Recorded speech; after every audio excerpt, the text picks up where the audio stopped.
You ask Tiger to calculate. This deals with linear inequalities with one unknown. The final result is x greater than -15. Let's solve it step by step. Group all constants on the right side of the inequality. Add 4 to both sides.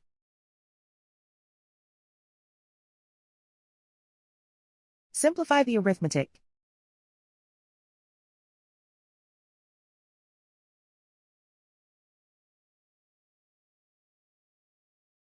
Isolate the x. Multiply both sides by 5.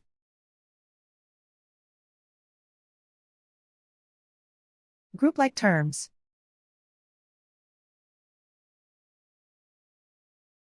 Multiply the coefficients.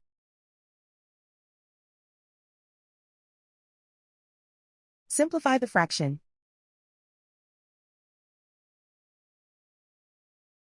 Simplify the arithmetic.